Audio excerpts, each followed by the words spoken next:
Mr. Speaker, if I may, I would like to pay tribute to Mandy Damari and her family for the strength that they have shown. And we on this side of the House, and I'm sure the whole House, continue to seek the speedy release of Emily Damari and the other hostages. Mr. Speaker, the Prime Minister talks about immigration. I think it's probably a good time to remind him that he was the one writing letters asking us not to deport foreign criminals. And he and his party voted against every single measure that we put in place to try and limit immigration.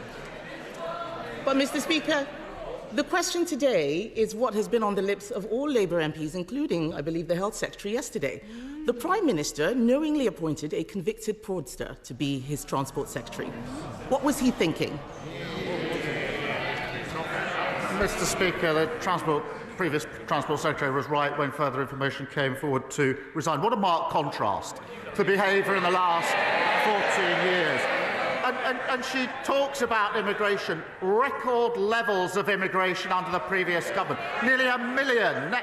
And she was the cheerleader. She was the one urging on the removal of the caps for work visas. She was thanking the previous Home Secretary for the work that was done. She championed it. She advocated it. Record numbers of immigration.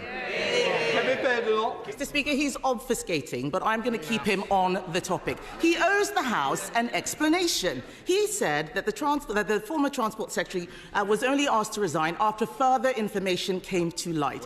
What was that further information? I'm not going to disclose private conversations. Further information came to light. The Justice Secretary resigned. As I say, what a marked contrast. Whilst she's obsessing with the Westminster issues, we're getting on with fixing the mess, fixing the foundations, that £22 billion black hole, our prisons bursting. Mr. Speaker, as we found out last week, nearly 1 million net migration numbers because of the Tory open borders policy. Kemi Badenoch. Mr. Speaker, I'm not asking about migration. I'm asking about the former Transport Secretary.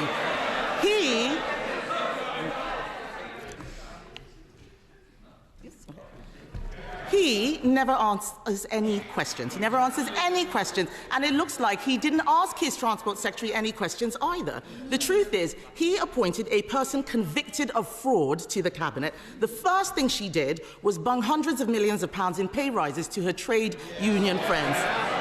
Wasn't this a fraud on the British people? No, Mr. Speaker, she says she's not talking about immigration. I'm not surprised. And I advised her and all of them not to talk about the economy or immigration for another 5 years. Mr. Speaker, he can try and change the topic as much as he likes, but the public are watching. He owes them an explanation. The country needs conviction politicians, not politicians with convictions. Now on to an even bigger fraud.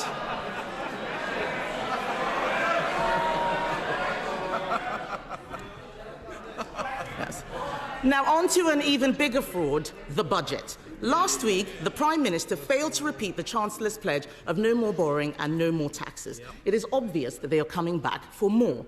In his manifesto, he committed to making Britain the fastest growing economy in the G7. Does he stand by his own pledge?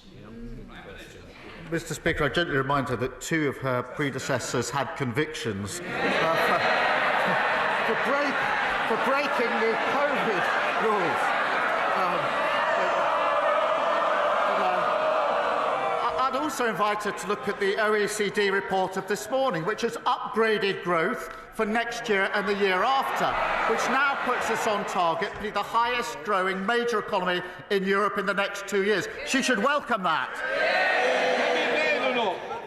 Mr. Speaker, I saw the OECD report, and what it said was that they will be coming back for more taxes. And I think the whole House would have heard him fail to repeat his own pledge. He can't even repeat the pledges that he made just a few weeks ago. We are here to stop him from damaging the economy, and that is why we are.